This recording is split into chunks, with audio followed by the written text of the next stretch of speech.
Okay, pardon my language, sir, but why the fudge are we in jail? What on earth could we have possibly done to deserve this kind of treatment? I mean, I know Eric deserves this kind of treatment, but what did me and Catherine do?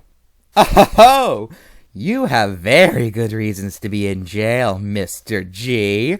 Have you forgotten that you are personally guilty of high treason? What? High treason? What? I don't know any kings or queens. Who could we have possibly killed? Oh, don't act so innocent. We all know that you were the one who killed the great King Cao Cao. Cao Cao, king of the reptilians? But why would you... Wait, are you... That's right! I am King Cao Cao's son, Cao Cao Jr., and for the crime of killing my father, you will rot in jail for the rest of your pathetic lives, which is a lot shorter than ours, so I will get to enjoy every single second of it. Rocky here will guard you to make sure you never escape, and if you do, then Rocky is hired to kill you on sight. Yeah, that's right, you dealing with Rocky now. Wait a minute, how did you even find out where we were? Oh, I can answer that. We had a secret operation hiding on Earth the whole time. Remember me? Oh, it's the, alligator guy in that one video no one liked. I'm a Cayman! Oh, whatever. You're gonna be here for a while anyway. You'll have plenty of time to learn. Can we have a phone call?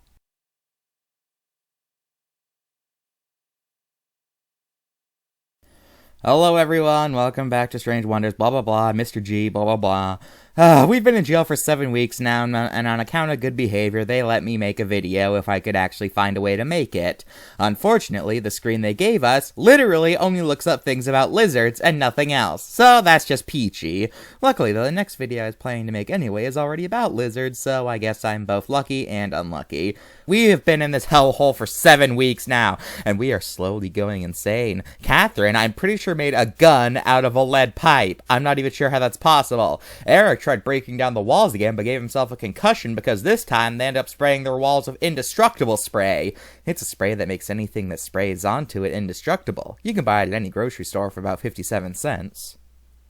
Anyway, let's get into the video before I go nuts. Today we're talking about strange lizards, and just like the Strange Beetles episode, this is gonna be a lightning round kind of video where I just kind of breeze through these lizards because I have kind of a lot to go through. So without further ado, let's get into this. First up, we have the frilled lizard, Chlamydosaurus kingi. The frilled lizard is pretty simple to explain. Basically, for the most part, it looks like a regular lizard, but when threatened, it'll raise up 2 flaps on its neck and give out a hiss in order to scare off their attackers. And if that still doesn't work, then they'll just run off. On 2 legs even, in order to decrease the amount of leg movement, therefore making them faster. Yeah. Next up, the thorny devil, Moloch horridus. This guy's covered in spikes and has a fake head in order to confuse predators. Oh yeah, and they also mostly eat ants.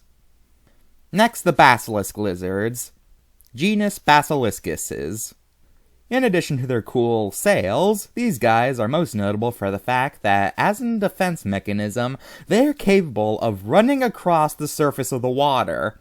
Yeah, they mostly accomplish this thanks to their leg strength and their webbed feet creating air pockets in the water that they quickly pull their feet out of. They can't do this for very long though, only a few seconds, then they just fall into the water. But still, they can literally run across water, which is why one of their nicknames is the Jesus Lizard. Next, geckos. Now, when you think of geckos, you probably think of lizards that can climb anything and that clean their eyeballs by licking them. But not all geckos are like that. There's an entire family that can't climb anything and they actually have eyelids. So yeah. Honestly, with how popular geckos are, I wish I could say more about them, but unfortunately, the other lizards in this video are just a lot more, unique than geckos, I'm sorry to say. Next up, the flying lizard, genus Draco. Now, as the name suggests, these guys will often hang out on high trees, and when threatened, they will jump down and unfold 2 membranes on their torso, releasing a pair of borderline wings that allow them to glide through the air. Yeah, 9 times out of 10, if an animal has the word flying in its name, then it's a glider, not actually a flyer. Interestingly enough, though, the flying lizard model is a weirdly popular one, as there are several animals in the fossil record that have almost an exact same body shape despite not being true lizards. I even made a video about one of them a while back, so yeah. Next up, the sun gazer lizard, Smog gigantus. It absorbs sunlight in a way that makes it look like staring at the sun. Yeah, that's about it. Next up, bearded dragons, genus Pagona. I think that's how it's pronounced. These guys are notable for the fact that they have spiky chins that they can inflate when threatened. That's it. Next up, the shingleback shink, Talica rugosa, which has two main defense mechanisms. First of all, they have a large fat tail that resembles a head on their backside that confuses predators as to if the lizard is actually looking at them or not. Secondly, and I must stress, I am not joking about this is an actual defense mechanism of an actual animal. Their other defense mechanism is to stick out their dark blue tongue and wave it around. And this, for some reason, scares off a lot of predators. I don't get it either. Next, the chuckwalla, which, despite being an iguana, I completely forgot about in my iguana video, because I genuinely forgot that they were iguanas. They can inflate to squeeze between rocks in order to not get killed.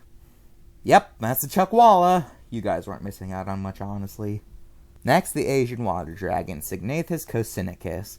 As its name suggests, their main defense mechanism is to fall into the water and stay submerged until they're safe.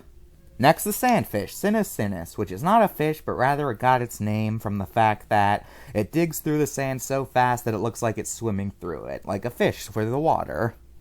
Next, the green anole, Anolis carolensis. Males have large red flaps of skin beneath their necks that they use to attract mates. Next up, whiptail lizards. Now, what you need to know about whiptail lizards is that they're all females. Yes, every single whiptail lizard ever discovered is a female. As you can imagine, they reproduce asexually. Weirdly enough, though, despite that, their young are not clones of their mother, and they have their own distinct DNA as if they were reproduced sexually, which is weird, to say the least. Finally, the regal horned lizard, Rhinomosa solare. Like a lot of horned lizards, these guys have a defense mechanism that makes my eyes hurt whenever I read it. Basically, when threatened, the lizard will cut off the blood through around its eye area, causing the blood that's there to start building up and become more pressurized, and after a few seconds of this, the blood will shoot out of the lizard's eye and onto the predator, who understandably loses their appetite and leaves. Ouch. Okay, we got a lot of cards to look through, so let's get started. Okay, let's start with the Nightmares of Nature card, the Regal Horned Lizard. Honestly, I'm convinced the only reason that it's here and not Strange Wonders is due to the fact that, it shoots blood out of their eyes, and I guess they thought that was scary instead of strange. I don't know. Now, this card claims that some Native American tribes would hang these guys because they thought it believed it would cause rain, but I could not find a single source for that claim. The closest thing I could find is that horned lizards appear in some folklore, but never as beings associated with the rain. I have no idea where they got that. If anyone knows what they're referring to, that would be very helpful. Okay, let's get into the Strange Wonders one. Frilled lizard, perfectly fine, 10 out of 10. Thorny devil. Then, once again, there's a card that refers to something as D. This one is probably worse. D is, not really a term that people use innocently anymore. So, yeah. But, besides, questionable language, this card gets a 10 out of 10. Next up, the Basilisk lizard. Also a 10 out of 10. Web-footed gecko. Also fine. Flying lizard. The only error here is that it lists only one species, but there's actually several lizards capable of flight, so yeah, 9 out of 10. Sun gazer lizard. This one has a technical problem.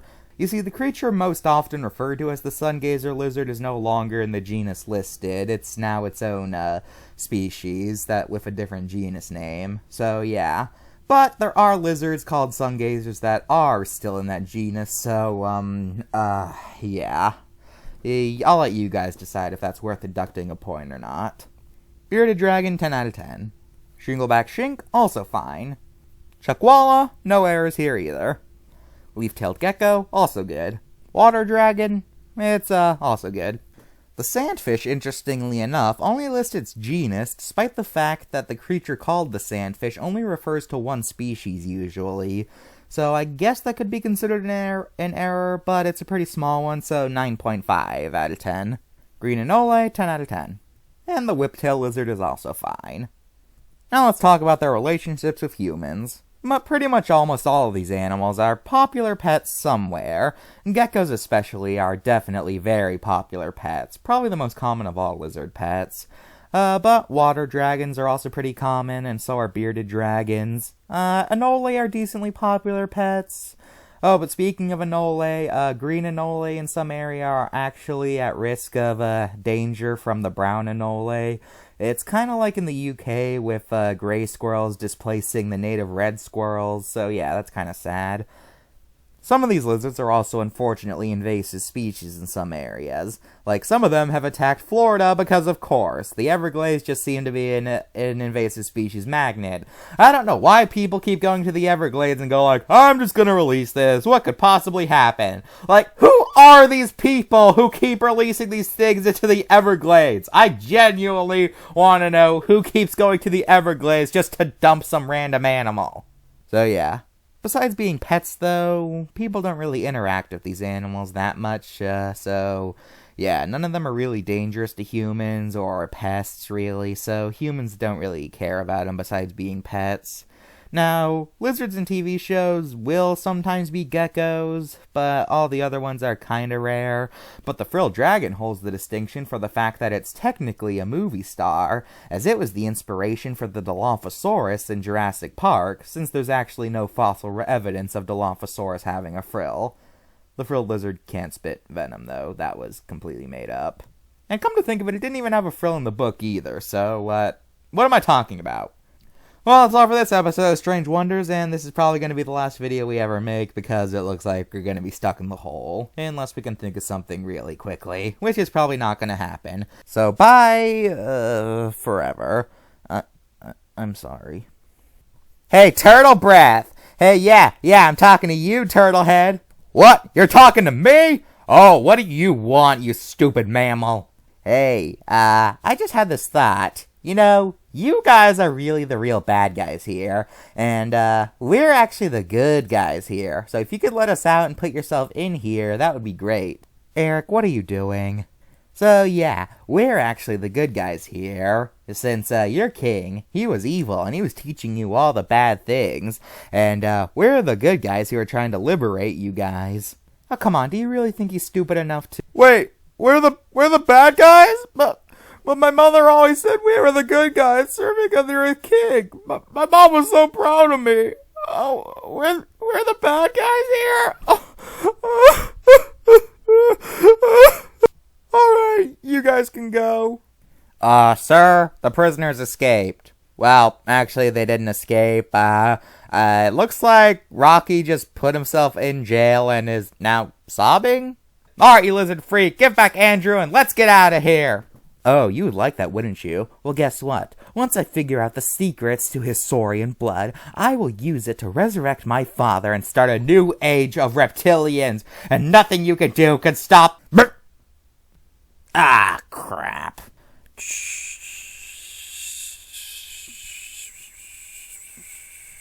You know, I'm kind of in the mood for pot stickers, so how about we go out for Chinese food after all this? And so, Eric, Catherine, and Mr.G returned home after being in jail for several weeks, so it looks like they're gonna return to their series after all. But still, several burning questions remain. Who will be mayor now? Whatever happened to Rocky? Will there be a part 3 to the reptilian video? Who knows? To be continued. Oh no, I am not doing a cliffhanger again. Here's what happened. Catherine's dad ended up becoming the new mayor. All the remaining reptilians were deported home, and we reported the reptilians to basically every alien civilization we know about so that if they ever try to come back, we will be ready for them. And yes, I am aware that when I'm on a black background, I look bald. Thank you very much. You are so clever for noticing that. Okay, good night.